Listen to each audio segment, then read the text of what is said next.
یہ کان کھول کے سن لیں، بد مذہب کا کلپ غیر عالم کو سننا حرام حرام حرام، اور اگر دوسرے کو بھیجا اس نے اور وہ بھی غیر عالم ہے سامنے والا تو اس کو بھیجنا بھی حرام حرام حرام۔ میرا کام کیا ہے کہ میں اگر اس کا سڑا ہوا چہرہ دیکھوں تو اس کو وہیں دفع کر دوں کہ بھاگ ادھر سے، تو کہاں فون میں گھس گیا، یوں کرے نہ کہ اس کو سنے کہ یار کیا کہتا ہے، یہ کیا کہتا ہے، وہ کیا کہتا ہے۔ اس میں تو مطلب گمراہ ہوتے دیر نہیں لگے گی، اور گمراہ نہیں بھی میں تب بھی سننا حرام ہے۔ کہ کیوں سنا؟ کان بیرے ہونے چاہیے۔ یہ جہاں جہاں سن رہے ہیں اب تک اگر ایسا دھندا کیا نا، آپ نے کسی بد مذہب کا کلپ سنا ہے اور فارورڈ کیا ہے، اس سے توبہ کریں، جن جن کو بھیجا ان کو اپنی توبہ پر مطلع کرنا ہوگا اور ان سے بھی توبہ کا مطالبہ کریں۔ توبہ واجب ہوگی ان پر؟ بالکل واجب ہے توبہ۔ آج کل علم حاصل کرنے کا سب سے پاورفل ذریعہ ہے سوشل میڈیا، اور وہاں پہ ہر طرح کا جاہل ترین آدمی بیٹھا ہوا ہے، اس کو استنجا کرنا آتا نہیں ہے اور وہ وہاں بیٹھا ہوا قرآن حدیث کے دلائل دے رہا ہے، اور پھر وہ الٹے سیدھے دلائل پڑھنے کے بعد تو اور انسان کا ذہن گڑبڑ ہو جاتا ہے۔ سب سے بڑا اللہ کا فضل، سب سے بڑی اللہ کی رحمت کہ ہمارے سرکار کے قدموں سے ہمیں قرآن ملا ہے، کہ ہمارے سرکار کے قدموں سے ہمیں قرآن ملا ہے، کہ ہمارے سرکار کے قدموں سے ہمیں قرآن ملا ہے۔ پیرانو سار نکلو باہر، اسی پھر بھی نوکری ادا کر دے پے، اسی پھر بھی نوکری ادا کر دے پے۔ مرزے دیکھ رہا تو پیو نے کرنی جانے، نکلو باہر۔ سٹیج پر بیٹھنے والے ہاتھ کھڑا کر کے بتائیں، مجھے بتائیں یہ کام ٹھیک ہے کہ نہیں؟ تماشا کرتے ہو، پھر کہتے ہیں مسلک کا کام نہیں ہوتا، مسلک والوں کو تم خود رگڑتے ہو۔ اور جرا تو آڈے پیو منو پہ گیا ہوں، تسی چوپ بیٹھے ہو، اور نکلو باہر۔ السلام علیکم ورحمۃ اللہ۔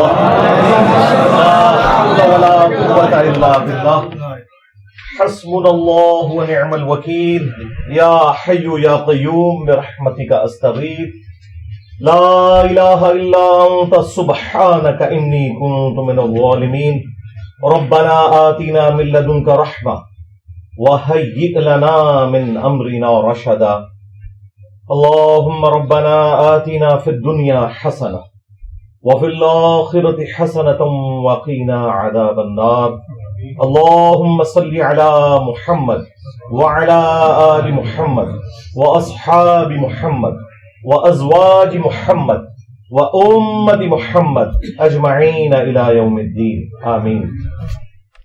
الحمد لله رب العالمين والصلاة والسلام على سيد الأنبياء والمرسلين وعلى آله وأصحابه أجمعين إلى يوم الدين۔ الحمدللہ آج 17 ستمبر 2023 کو سنڈے کے دن ہمارا یہ پبلک سیشن نمبر 112 112 نمبر منعقد ہونے جا رہا ہے۔ آپ کے یہ ریئل ٹائم سوالات پرچیوں کی شکل میں میرے پاس آ چکے ہیں، انشاءاللہ کوشش کریں گے کہ انہیں بھی ہم کور کریں، لیکن اس سے پہلے چونکہ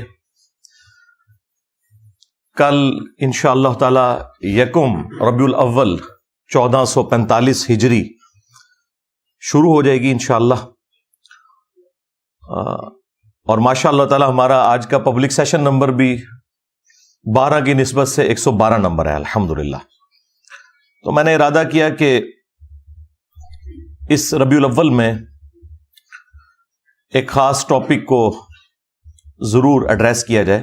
عموماً تو ہمارے آلموسٹ 15 سال سے ربیع الاول کے جو پروگرام ہوتے ہیں ان میں ہم اللہ کے محبوب سید الاولین والآخرین، شفیع المذنبین، رحمت للعالمین، سیدنا و مولانا امام اعظم محمد رسول اللہ صلی اللہ علیہ وآلہ وسلم کے فضائل، معجزات کے حوالے سے ڈسکشن کرتے آ رہے ہیں، لیکن ایک ٹاپک ربیع الاول کے موقع کے اوپر ضرور ایڈریس ہونا چاہیے، اور وہ ہے قرآن حکیم میں جو آیات اسپیسیفکلی نبی صلی اللہ علیہ وآلہ وسلم سے متعلق ہیں، اور وہ اس ٹاپک کے انڈر آتی ہیں کہ جسے ڈسکس کرنا ہمارا ایک خاص مکتب فکر اسے گستاخی سمجھتا ہے۔ تو ان آیات کو ایک جگہ کسی ایک ویڈیو میں ڈسکس کیا جائے۔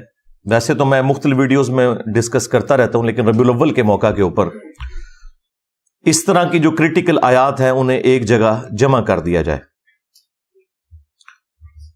کل انشاءاللہ یکم ربیع الاول 1445 ہجری ہوگا بمطابق 18 ستمبر 2023، اور کل انشاءاللہ تعالی دن بھی منڈے کا ہوگا، اور ہمارا یہ پبلک سیشن نمبر بھی 112 ہے، لہذا میں نے نیت کی ہے کہ 12 آیات قرآن حکیم سے کور کی جائیں 12ویں شریف کی نسبت سے انشاءاللہ تعالی۔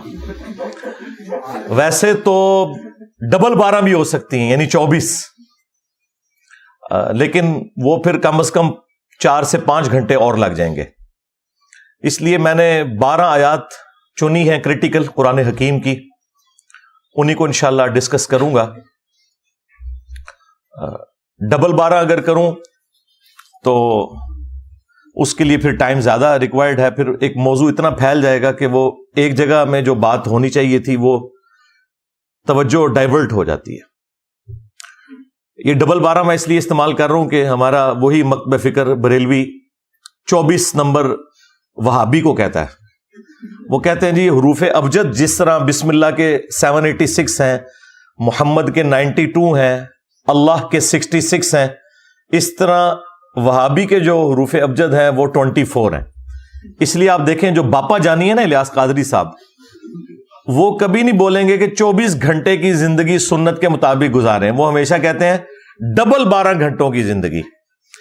اچھا، وہ ڈبل 12 صرف 12 کی نسبت کی وجہ سے نہیں کہہ رہے ہوتے، وہ 24 نمبر کو ہی اپنے لیے ایک ان لکی نمبر سمجھتے ہیں۔ ہاں، جس طرح امریکن جو ہے وہ 13 نمبر کو ان لکی سمجھتے ہیں، تو وہ ڈبل 12 بولیں گے۔ وہ کہتے ہیں جی گدھ کے جو حروف ابجد ہیں وہ بھی 24 ہیں اور وہابی کے بھی 24 ہیں۔ جس طرح گدھ جو ہے نا یہ گوشت خور ہے نا، وہابی ایمان خور ہے۔ تو ہم ان کے ساتھ ہیں، وہابی بھی ایمان خور ہیں، بریلوی بھی ایمان خور ہیں، دیوبندی بھی ایمان خور ہیں، شیعہ بھی ایمان خور ہیں، سوائے ان لوگوں کے جنہوں نے اپنی نسبت اس شخص کے ساتھ مضبوط کر لی ہے جس کی قبر مدینے میں ہے صلی اللہ علیہ وآلہ وسلم۔ جو بھی بابوں کے ساتھ لگ گیا ہوا ہے نا اور نبی علیہ السلام کی بات کو اس نے پس پش ڈال دی ہے، وہ سب کے سب گدھے ہی ہیں، ایمان خور ہی ہیں۔ تو ہمارا سٹیٹس تو آپ کو کلیئر ہے کہ نہ میں وہابی، نہ میں بابی، میں ہوں مسلم علمی کتابی۔ ہاں، نہ ہم سو کالڈ وہابی ہیں اور نہ ہم بابوں کا دفاع کرنے والے بابی ہیں۔ ہم تو اللہ کے محبوب صلی اللہ علیہ وآلہ وسلم کی ختم نبوت کی برکت سے آپ کے ایک ادنا سے مجاہد ہیں جو چیخ چیخ کے آپ کو یہ بات سمجھانے کی کوشش کر رہے ہیں کہ مرنے سے پہلے اے مسلمان کر لے اس پہ غور، کتابوں کا خدا اور ہے، بابوں کا خدا اور۔ اگرچہ بابے بھی اسی خدا کو مانتے ہیں لیکن ان کوالٹیز کے ساتھ نہیں جو قرآن و سنت میں آئی ہیں۔ بعض لوگوں نے اس کے اوپر بھی اعتراض کیا، جی یہ آپ نے شعر کیسا کہہ دیا ہے جی ساروں کا خدا ایک ہے۔ اور بھائی لٹریچر میں اسی طریقے سے بات ہوتی ہے۔ اور میں نے جب پہلی دفعہ یہ سلوگن بلند کیا تھا نا مجلس نمبر 100 میں، اس میں بھی میں نے کلیئر کیا تھا کہ آپ تو کہہ رہے ہیں کہ سارے فرقوں کا ایک خدا ہے، میں تو کہتا ہوں کہ ہندو، کرسچنز، جیوز، بدھسٹ سب کا ہی ایک خدا ہے۔ لیکن جب ہم انہیں سمجھائیں گے تو انہیں بتائیں گے کہ بھائی ایک وہ خدا ہے جو کتابوں میں آیا ہے اور ایک وہ ہے جو تمہارے بابوں نے بتایا، کوالٹیز کے پوائنٹ آف ویو سے۔ پھر بھی اگر کسی کو سمجھ نہ آئے تو انہیں پھر اعلیٰ حضرت کی ہی زبان سمجھ آتی ہے۔ تو اعلیٰ حضرت نے ایک کتاب لکھی ہے سبحان السبوح کے نام سے، وہابیوں کے خلاف۔ وہ ایک وہابی عالم نے کہا تھا کہ اللہ تعالیٰ جھوٹ بول سکتا ہے لیکن بولے گا نہیں، نعوذ باللہ۔ تو اس کے رد میں انہوں نے لکھا تھا کہ کوئی بھی غلط چیز اللہ کی طرف آپ منسوب نہیں کر سکتے، اور اس طرح کی گندی چیزیں اللہ تعالیٰ کی قدرت میں داخل کرنا بھی حرام ہے، کیونکہ یہ تمام چیزیں محال ہیں، اور جو چیزیں محال ہیں وہ کبھی بھی مقدور نہیں ہو سکتی، یعنی ان کو آپ قدرت میں داخل نہیں کریں گے۔ مثلا کیا اللہ تعالیٰ اس پر قادر ہے کہ اپنے ساتھ کا ایک اور خدا کوئی اور بنا لے؟ تو ہم کہیں گے کہ یہ کوسچن ہی انویلڈ ہے، یہ محال ہے، کیونکہ خدا کی، الہ کی، اللہ کی ڈیفینیشن یہ ہے کہ وہ پیدا نہیں ہوا ہوا۔ تو اگر اللہ تعالیٰ کسی کو بنائے گا بھی نہ تو وہ مخلوق ہوگا۔ اگر اب آپ اس کے جواب میں یہ کہیں کہ نہیں بنا سکتا، وہ کہیں گے دیکھیں جی قدرت کی نفی کر دی، اور اگر کہیں کہ بنا سکتا ہے تو کہتے ہیں پھر توحید سٹیک پہ لگ جائے گی۔ تو اس کا جواب دونوں طرف نہیں جاتا، اس کا جواب یہ ہے کہ یہ محال ہے، بائی ڈیفینیشن خدا ایک ہی ہے، اللہ تعالیٰ کوئی اور خدا بنانے پر قادر ہے یا نہیں ہے، یہ بحث نہیں ہے. بحث یہ ہے کہ یہ چیز خود محال ہے، لہذا اسے اللہ تعالیٰ کی قدرت میں آپ نے داخل نہیں کرنا. تو وہ جواب دیتے ہوئے پھر اعلی حضرت نے وہابیوں کا خدا لکھ کے فتاوی رضویہ کے اندر بھی اور اس کتاب کے اندر بھی وہ گالیاں نکالی ہے، یعنی ایسی غلیظ زبان استعمال کی ہے کہ وہابیوں کا خدا چور ہے، نعوذ باللہ، وہابیوں کا خدا جو ہے وہ زانی ہے، وہابیوں کا خدا فلاں ہے، اتنی غلیظ باتیں لکھی ہیں.